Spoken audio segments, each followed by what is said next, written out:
What's up? Brett, I was going to write you back.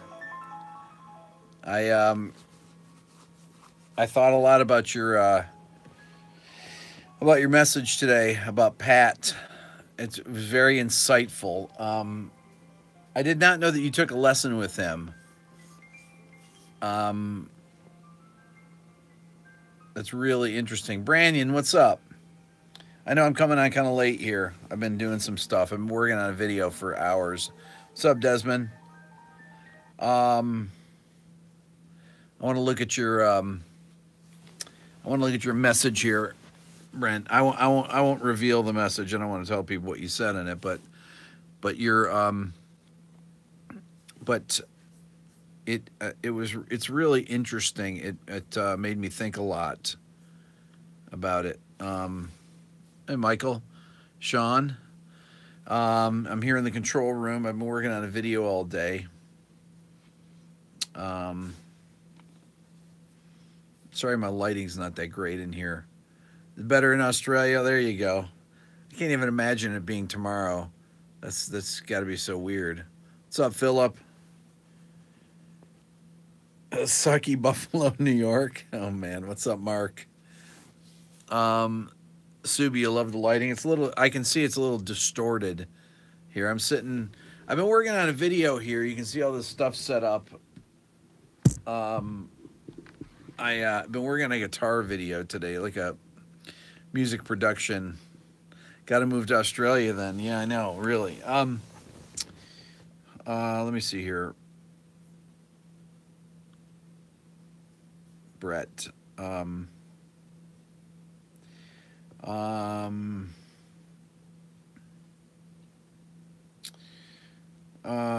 let's see here.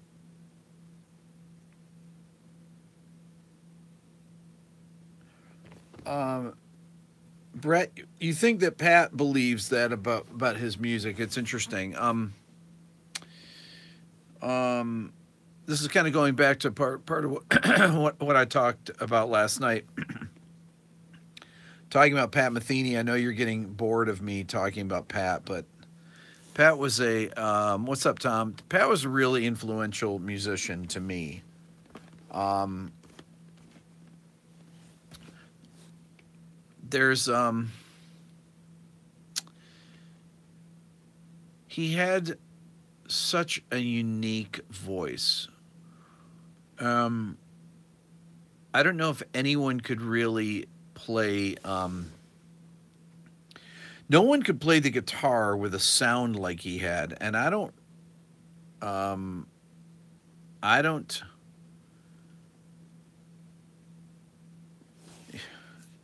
You know, n- there were many, many, many imitators out there, but no one was ever close to creating a guitar that sang with a voice like Pat. Um, the way that he attacked the guitar, Metheny is still alive. Tom, yes, he's going to be 64 this year. Um, some people would kind of slide into notes and do these things that they thought sounded like Pat Metheny.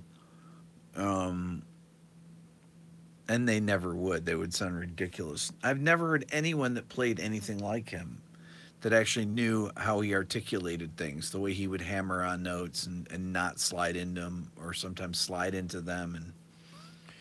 Um, um, and he had such a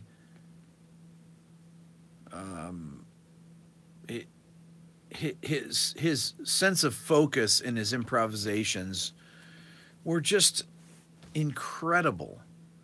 When I listened to stuff, off the first couple records, um, Bright Side's Life was amazing because Jocko was on it. Was Pat's playing amazing? It was interesting. He didn't have the accuracy. I've done two Metheny guitar style videos. He didn't have the accuracy and it probably bugged him in the first couple records. If you listen to a song like April Joy that's on the first Metheny group record, I mean the first legitimate one with that there's some flub notes in it, I mean let's be honest about it. There's I would play it for you, but the video will get taken down. He definitely had some flub notes in it, and I'm sure it bugged him. I'm sure to this day it's unlistenable to him because of that. And I agree, Brett. Well, to me, Pat's prime was when his technique. There was just a short period of time where his technique and his improvisations reached the same level. And that was right when he was about 30. I think to me the pinnacle of his playing was on the Travels album, which is 83. There was great playing on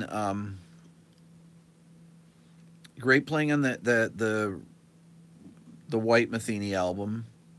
There was great playing on the Asphalt's Wichita record. Especially the tune "It's for You" has an incredibly good singing solo. The use of a long delay on that solo. There's more delay on his guitar than there normally was, and incredibly voice-like phrasing on that. That was a standout track. You rarely heard people strum the guitar. You rarely heard anyone strum the guitar like a folk guitarist and then play jazz lines over it. You would hear it in New Chautauqua on that record too, which had some incredibly great things. I've gone back and revisited. What's up, Hassan? I've gone back and revisited those records a lot in the last few weeks. And then there's 8081. There's a tune, "Every Day I Thank You" on there that's is probably his best. It's one of the best sounding acoustic single note recordings I've ever heard. He had an incredibly powerful, or has an incredibly powerful left hand, but his sense of following an idea to its logical conclusion is really unparalleled by any guitar player and almost anyone that I've ever heard as an improviser. Wes Montgomery is very similar to that, especially for playing ideas that were just completely based on motifs. So,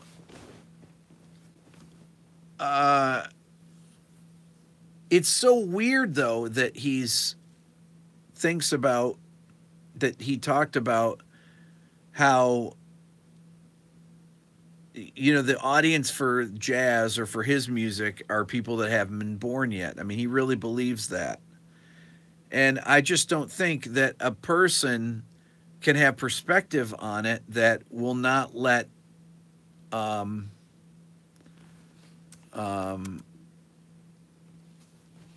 does not. I'm going to come to that, Brett. That's a great question.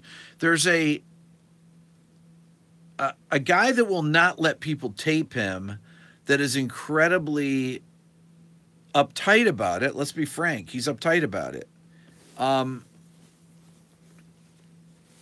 He doesn't want things out there that he doesn't think are his best performances. But I don't know if any performance is his best performance to him. He has an incredibly high standard for his playing. And I think that he's got, just from some of the records that he's made, that some of the choices in things that he let go out were not great to me.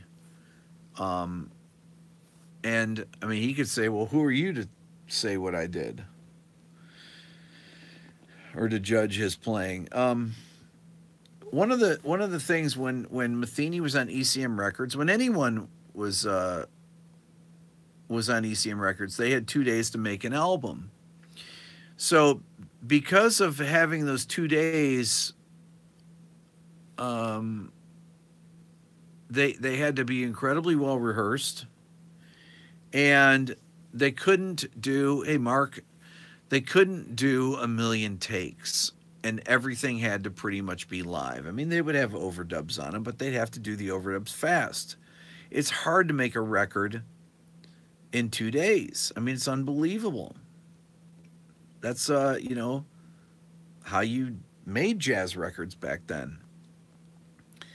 And when Pat went out on his own, and he not only went to Geffen, but he started paying for his own records. Yes, I do like his synth sound, Subi, but I only like it on the early records. Um, I only like it on the early records. I mean, to me, his sound just kind of collapsed. Um, he still can improvise really well, but his sound has collapsed. And I really believe that um,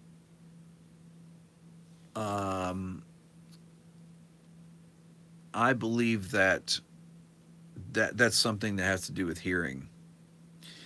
So, but you can say that about any musician as they get into their, any guitar player that didn't have in-ear monitors. Um, their sounds always got more shrill as they got older. That's just a fact. Um, where does Pat fit in the pantheon of jazz? I don't know. I mean, he's one of the greatest of all time.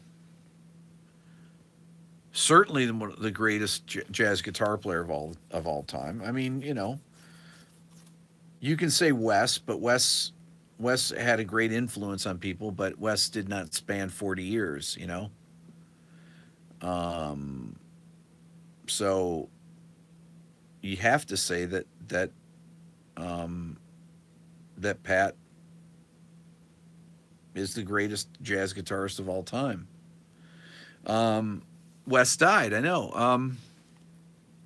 Yeah, and that's why. And not only did Wes die, but Wes, was making these let's face it, Muzak records at the end of his life. Now he did it to make a living, and he was becoming really financially successful then. And he was really the first one to go out and do these orchestral records like that. The Don Sebesky, the Creed Taylor, whoever was producing those records. Um, um, but he was making a fortune at the end of his life. And for a guy that worked at a radio parts factory, started playing guitar when he was 19, had 7 kids, and worked all the time and played a bunch of gigs. Um, Wes had a hard life, and he deserved that money that he made. Um, there are people that are great. I saw Joe Pass's name just come up here. What about Joe Pass? Well, Joe Pass is one of the greatest, soloists of all time. Um, in a class by himself. Uh, there's not many people that can sit down and just improvise and make a record after record like that. Joe was an original, but Joe didn't have the depth of Pat. He didn't play. One of my favorite tunes. I've went back and listened to this recently of Pat's was Off Ramp, and Off Ramp was that tune had a guitar synth, um, and and it was really unique and still is. Rick, how come I'm not mentioning Django? Why am I not mentioning Django?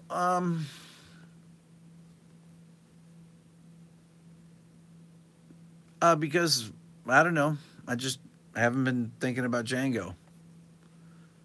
I assume you meant Grappelli, Stefan Grappelli. You know, um,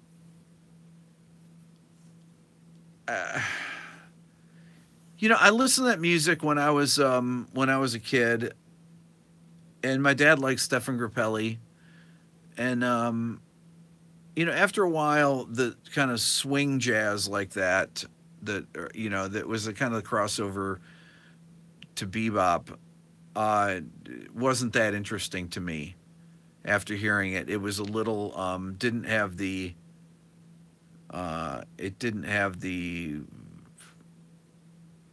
it it it was different. It wasn't like Charlie Christian. It wasn't close. It didn't have the sophistication that caught my ear. It was dated. It sounded dated. It still sounds dated. Um, um, and it didn't go anywhere. I don't think. Um, so that's kind of what I say about that. And I enjoy listening to Django play. Grappelli, you know, um, I much preferred people that came a little bit later. I just did. Um, I loved Charlie Parker, and I loved Dizzy Gillespie and Monk and Miles, and I didn't like Miles with Charlie Parker, but Miles was outstanding on his own. Um, so um, I love Schofield, Subi. Um, I love Schofield. Schofield was. It's interesting. His playing sometimes frustrates me because I love it when Schofield gets rolling. Sometimes he's a little too coy on some of his solos, and it's like, come on, man, get into it. When he gets into it, oh man, he's so smoking. He just he just once he starts rolling, his lines are so fluid. I love it, and I love Jen Abercrombie too. George Benson, just unbelievable. I have a video that I'm working on with George Benson in it. Um, so yeah, Mingus. There's a whole area of jazz that I really don't talk about or haven't talked about on my channel. I thought Mingus was an excellent composer. Um, there's, I haven't talked about people like Mingus or Stan Getz or, you know, any people like that. I haven't talked about Monk. I've talked about Monk some. Um, Charlie Hunter's a great guitar player. I just saw that. What about Charlie Hunter? He's great. I've seen Charlie play live. So hold on. Ron says maybe Pat, per the audience, has to do with populations of three out of five people born in China or India. Their societies open up to the middle class, and just maybe jazz will have a restart. Ron, that's an excellent observation. That is really that's a very um, that's a very sophisticated and well thought out um, point of view there. Tommy Emmanuel, I like Tommy Emmanuel. He's all right. I that kind of playing I'm not that interested in though. Honestly, he's a great player, great guitar player. Um, Charlie Bird. My dad really liked Charlie Bird. I listened to Charlie Bird when I was a kid, but his playing was not that interesting to me. Holdsworth just too cerebral? Question mark. Yes, yes. Um, for mainstream music, Holdsworth connected with the right players, though. The right players knew. The people like Eddie Van Halen knew that Holdsworth was doing something that no one had ever done. I think that Alan, maybe as a composer, was just too esoteric, um, and I think that his maybe his songwriting style was too predictable for people that even were into progressive music. I mean, Holdsworth for the most part played clean guitar chord melodies and then soloed on them. And you know, in the 80s, I love his syntax playing because he played things that were really unusual, and I liked his choice of sounds. But I think that there was a kind of a standoff. You know, it was kind of standoffish to people, especially when he had a synthesizer player in the band, and you could never tell who was actually playing the solos. But um, you know, I love Holdsworth. I'm a massively big Holdsworth fan, and I listen to his records for enjoyment. Larry Carlton. Oh man, what are you going to say about Larry Carlton? Just incredibly melodic, great rhythmic feel, great blues player. You know, just could do, um, could play anything on the spot. Was incredible. Barney Kessel. Barney Kessel was an incredibly good bebop player. Um, and Barney Kessel was really could play great chord. He was a great chording guitar player. He had a pretty he was had great facility with chords, chord melody playing, comping, and always played, um, always comped for himself really well. Um, there's uh yeah,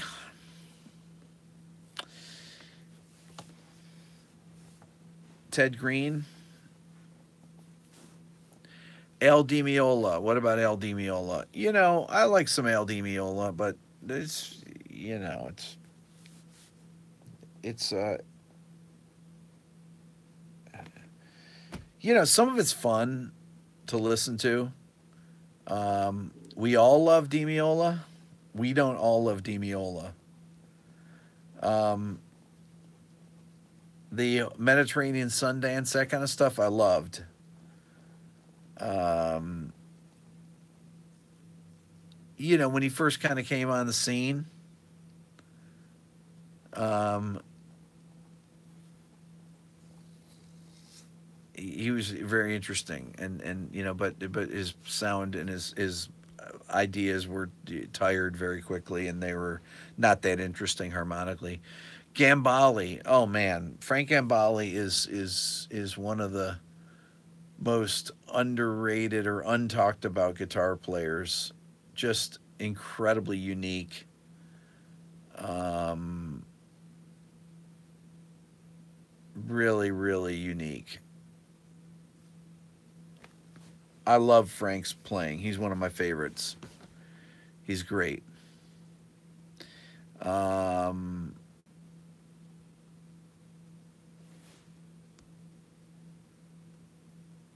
yeah, emotional impact is what it's all about, Brad. I agree. Totally agree. Um,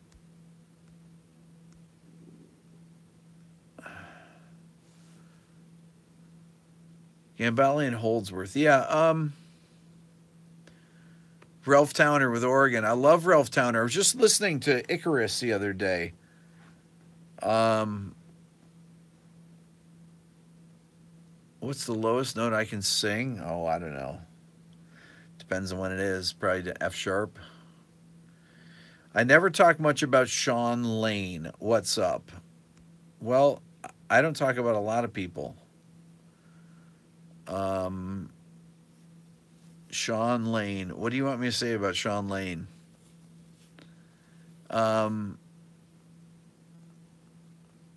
what about Shawn Lane? What am I missing on Shawn Lane that I need to talk about? Um,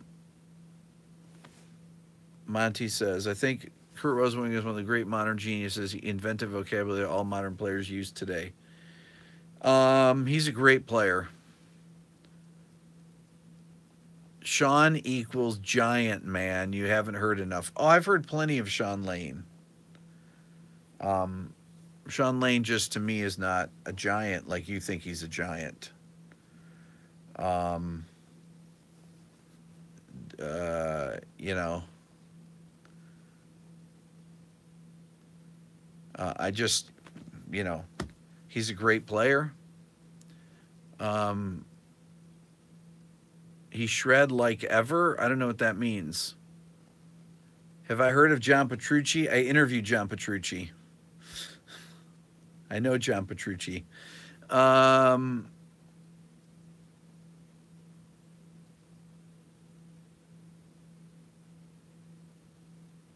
Buckethead was a fan of Lane. Who cares? I mean, so um, it, go watch Marshall Harrison play. He's on YouTube. He's got. You want to hear somebody that's got better chops than Shawn Lane? Go watch him play. Um, you can watch him read Paganini Caprices. If you're into chops, far beyond Shawn Lane. For people with chops too, guys that are improvisers, Guthrie Govan, I always say it. Guthrie's got better rhythmic ideas than I mean, he's blows these guys away. He can just go just idea after idea. Plays incredibly great phrases and knows how to develop motifs.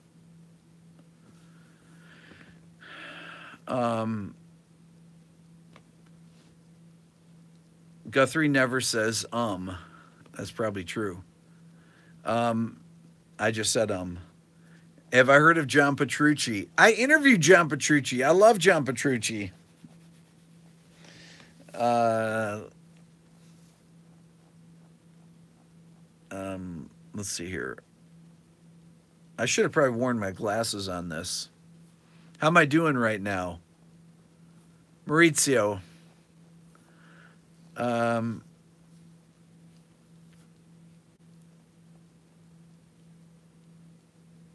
Wait, possible ban. Chuck. Best song Steven has released or because Guthrie solos. Um, no banning. I haven't banned anybody in a while. Ever heard Rick Beato?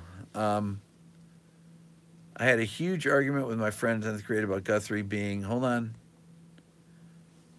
much more holistically awesome guitarist than Shawn Lane. Oh, he's a much better, much more interesting guitar player than Shawn Lane. To me. That's my own personal opinion. Doesn't mean that I hate Shawn Lane. But I mean, I kind of evaluate people on their ideas. Things that can somebody develop ideas. Can somebody groove?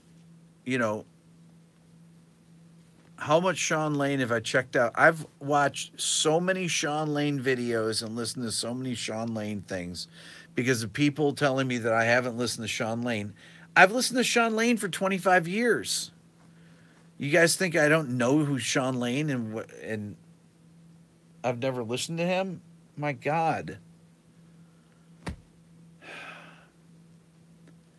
Tom, Jerry Reed was fun and amazing, developed a style that was copied. That's very true. What do I think of Steve Morris with the Dixie Dregs? He was a killer with the Dregs. Am I sure? Yes.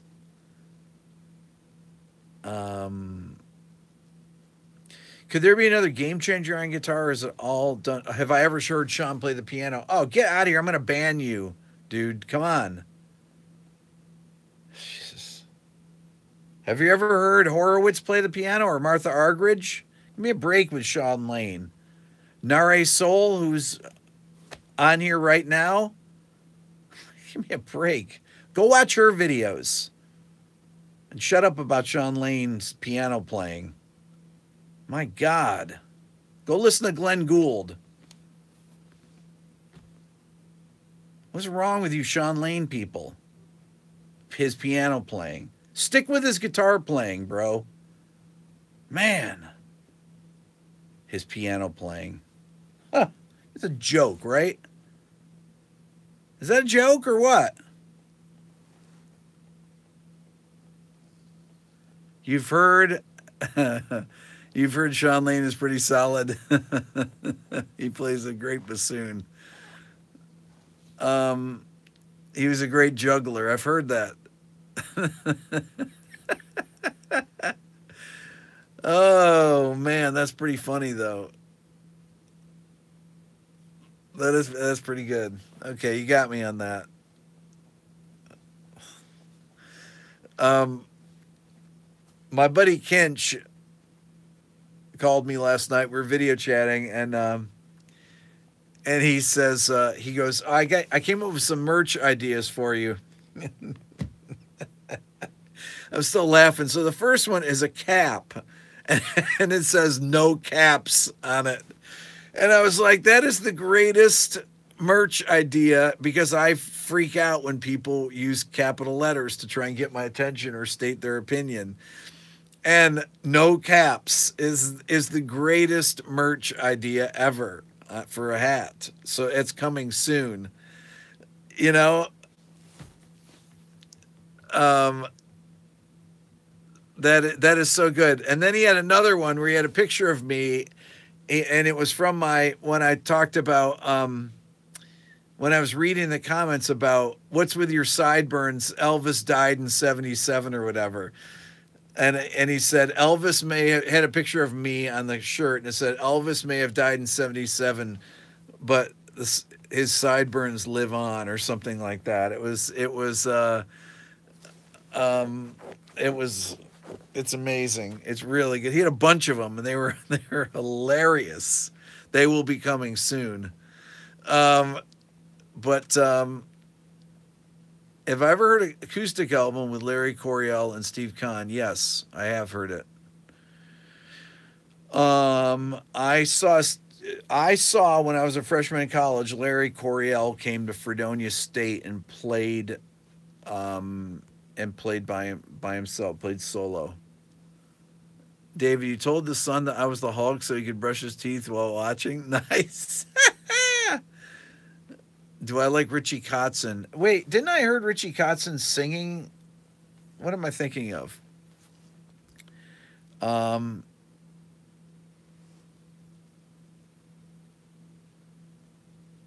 so,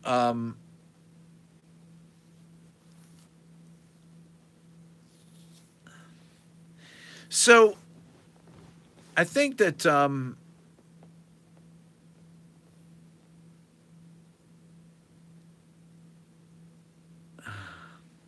Fredonia, like the Marx Brothers, exactly. Richie can sound like Cornell, Subi. That's right. He's got an amazing voice, really does. Um, any ideas for the next What Makes This Song Great? Um, Pauca de Lucia, all in capital letters. Oh man, you don't like to make comments on here. You're brave. Maurizio, come on. No capitals with Faith no more. Do yes.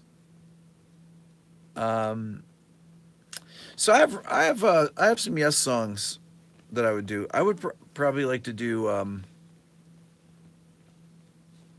don't know. I've got a bunch of them, but I think I've Roundabout. I love Roundabout. It's really it's it's got a lot of it's a long tune. It's got a lot of stuff in it. Cap Smasher. That's nice.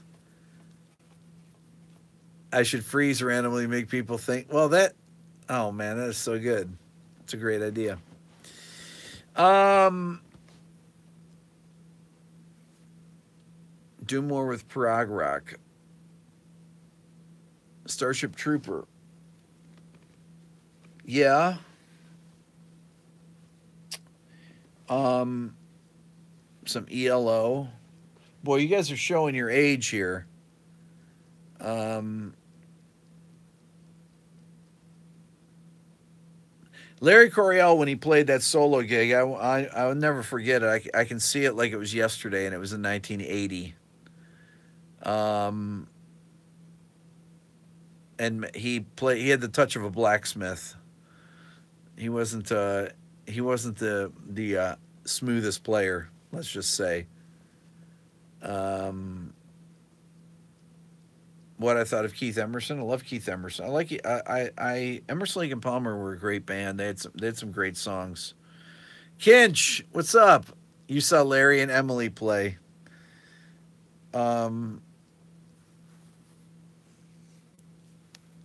how about something written by Desmond Child? So my son Dylan was singing um, "You Give Love a Bad Name" the other day, and he was talking about that song. And I said, "Can you sing it, Dylan? Do you remember how it goes?" And he sings it, and he's in the right key, of course, right? And he says, "I said, the guy that wrote that song with Bon Jovi, I worked with, named Desmond Child. I said I was on this TV show with them." He said, "You were on TV?" I said, "Yeah, about 200 times on VH1 back in 19. No, when was it? 2005 or 2004? 2005. I said I was on the show that got played on uh, on VH1." And he says, "I don't believe that you were." What's up, Ron? He says, "I don't believe you're on TV." I was like, "I was totally on TV, Dylan, with this guy Vince Neil. I was on multiple episodes." Um, and I said that I met Bon Jovi and Richie Sambora with Desmond, the Vince Neil Makeover show. That's right. I went out to L.A. and went to a. This is weird. So when I was working with Trey out in L.A., I got Desmond talked to me about me producing a couple tracks for Bon Jovi. It's back in 2005. And they had just fired their producer. I forget who they were working with at the time. And they're making a record. And so he invited me. So I was working with Trey on the record, and I had all this stuff going on because I had the band I-9 that was signed to my production company. It was going through this massive bidding war. I was talking to Cameron Crowe about doing the Elizabethtown sound, the closing credits. Um, Closing credits song for that movie, which we did do. And then Trey we were mixing his record at the mix room, Ben Gross's studio. I was mixing I was mixing the whole B-side record, and then Desmond calls me up. So I was out in L.A. for like 5 weeks, and Desmond calls me up and invites me over to Ocean Way Studios where Bon Jovi was recording. It was just John and Richie were there, and there was a party going on, and I met Diane Warren and a lot of people like that. The Desmond and I, worked with Desmond on the Vince Neil thing, and I wrote a bunch of songs with Desmond over the course of a few months. So Trey Anastasio from Fish. Um, so so I went in to meet Bon Jovi and Richie Sambora, and they were incredibly nice. And the I couldn't get out of I couldn't we talked about working together, but I could not get out of the project I was doing. I couldn't even to do a couple songs. They only had a couple songs left on their record. And it was a non-starter. I had too many commitments right then at the same time, and I couldn't make it happen. I thought it would have been really I thought it would have been fun. But anyways, when I met Desmond, he had a he had cassettes of all his songwriting sessions. Um, and he played me the "You Give Love a Bad Name" session. He would just run a cassette during the whole thing. And when they did it, they literally did. John had the line "Shot through the heart and you're to blame," and Desmond said, "You give love a bad name," or else it was reversed. One of them sang that line, the other one came up with the answer line right after it, literally like that. And then they wrote the song, and it was a massive number one.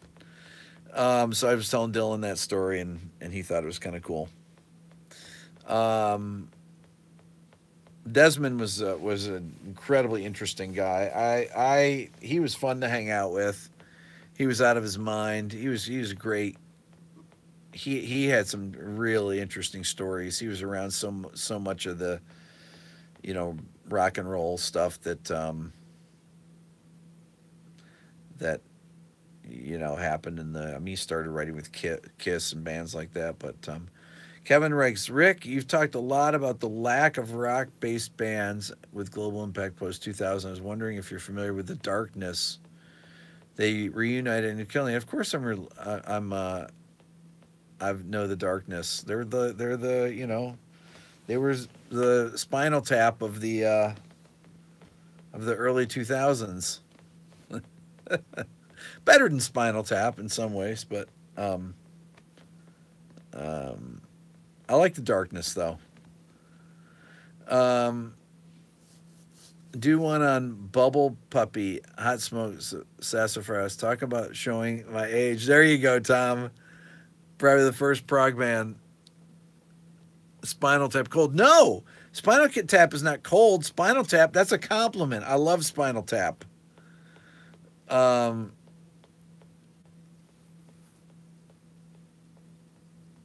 Wait, did Brett have a question? What was Brett's question? He said, "Good question." Um, where was Brett's question? Brett always has good questions.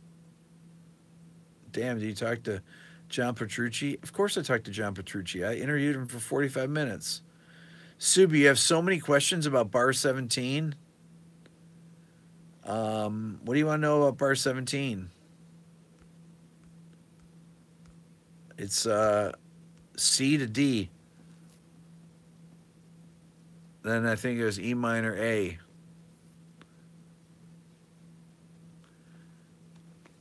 Do I have any electric prunes? Brett's question, Rick, is there an artist in your lifetime that you never saw live and you wish you did? In my lifetime, yeah, a lot of them. John Coltrane was alive in my lifetime, so was Wes, so was there's a lot of them that died in the 60s. I was alive in 62. So, you mean ones that I could have seen that I didn't? John Lennon, Paul McCartney. I'd never seen any of the Beatles. George Harrison. Um, I mean, many things that I never got to see. I never saw Tiny Tim, only on TV. Tiptoeing Through the Tulips. How do I not stutter in front of those incredible artists? What's there to stutter about? There are like 50 players on Bar 17, but it doesn't break down per song. There's not 50 players on Bar 17. Oh, maybe are there strings on it? There's the string players. There's not 50. There's me, who's not credited. Skeeto on the drums. Peter Schwazik on the bass. Les Hall on the piano. Trey, obviously. And then they had some string players. On the whole record, you mean? Yeah.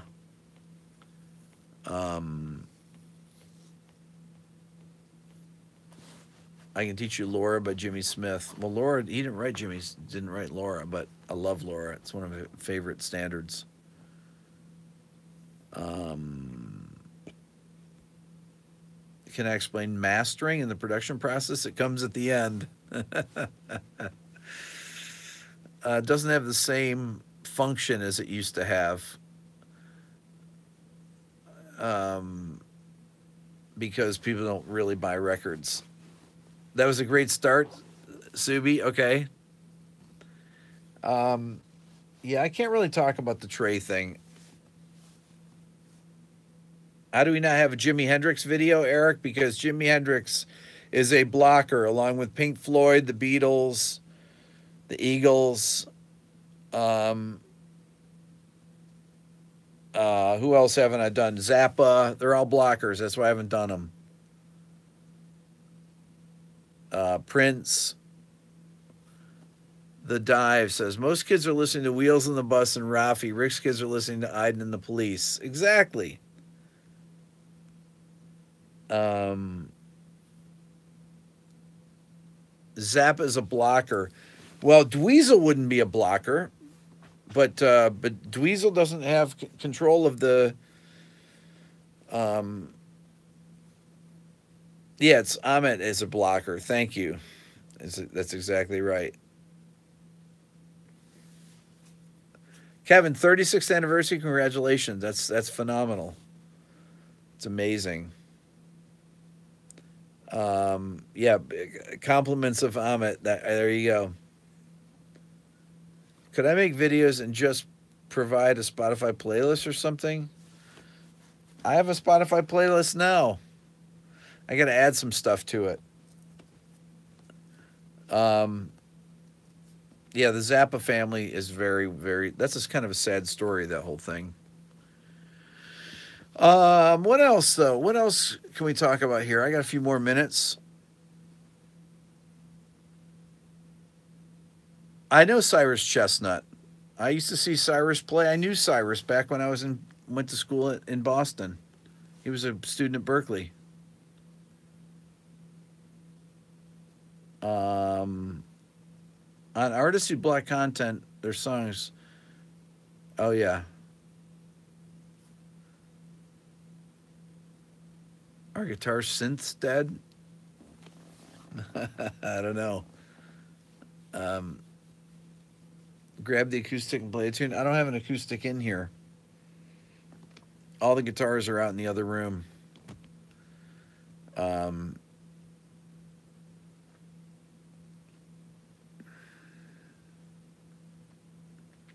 Oh, Alanis. Oh, yeah, I got to do that. That's great. Maybe that's one of the next ones I'll do. I haven't done any female artists.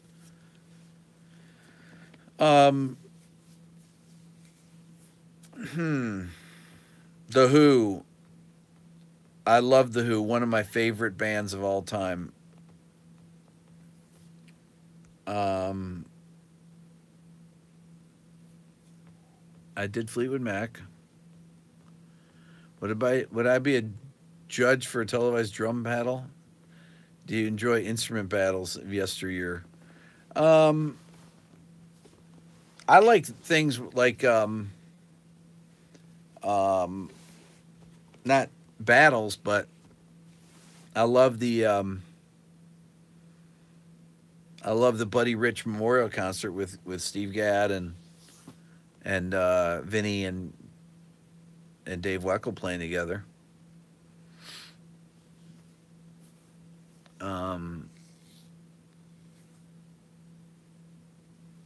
What was the name of that corded pedal? I don't know what that means.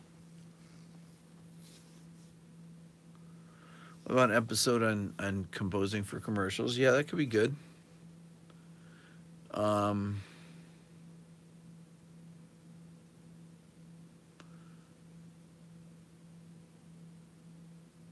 Oh, the Hog pedal. Yes, great pedal. They have a new one out. Randy Newman. I was Steve. I was just watching an interview with Randy Newman. It's on YouTube. It's from the Library of Congress, and it's a very good interview with him. Really interesting because he talks about songwriting and he talks about composing for film, which are two very different things. Um, Tell us a song or artist that I like that no one would think I'd like. Oh man. Now that's the kind of question. Why don't people ask me questions like that? Um Somebody that I like that you wouldn't think I like. Um oh man, I got to think about this. What's something really weird that I like? Um oh man. Hmm. Terry Jacks. Seasons in the Sun. Um I love REM. Who do you like that people think you would like? Who do you not like that people would think you would like? That's the opposite side of that question. The Archies, okay. Nickelback photograph, no. Um, um, I love The Cure. Massively big fan of The Cure. Is that surprising? Um, Shawn Lane, Frederick. I love The Cure. Um, I love the Monkees. Um,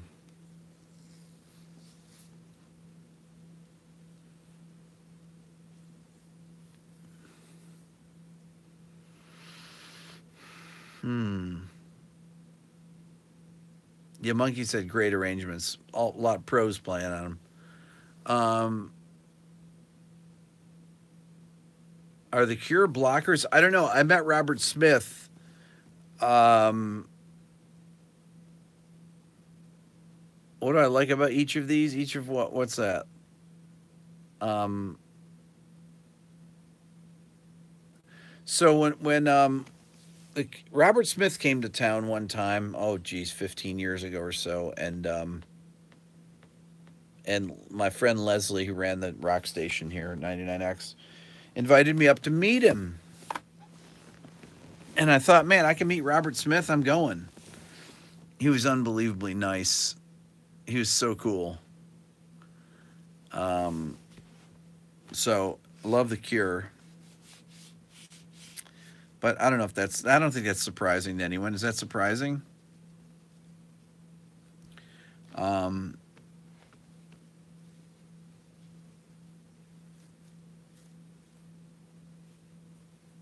that's surprising.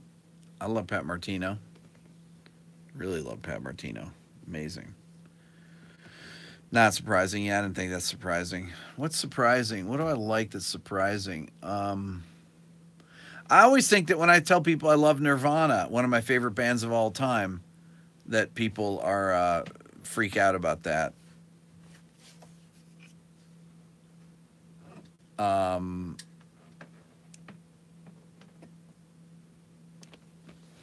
hmm. Of course, my dad had Herb Albert whipped cream.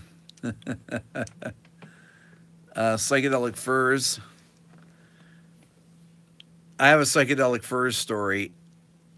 Um, Maybe I told it on here before. I was in a rehearsal space, and I did know Jerry Nywood. I played with Jerry Nywood, and he was a great guy. It's tragic. Oh, Jerry is such a nice guy. He died in a plane crash. Oh, what a great guy. I did a couple gigs with him back in the 80s. So I was at this rehearsal space, in 1991 with a band I played in New York, SIR. And I was out in the lounge, and there was just two rehearsal spaces. I'm out in the lounge, and Paul Stanley is with some girl just hanging out in the lounge. Okay, just randomly. And there was this band that was rehearsing in the other room, and I remember saying, "There's someone." I was said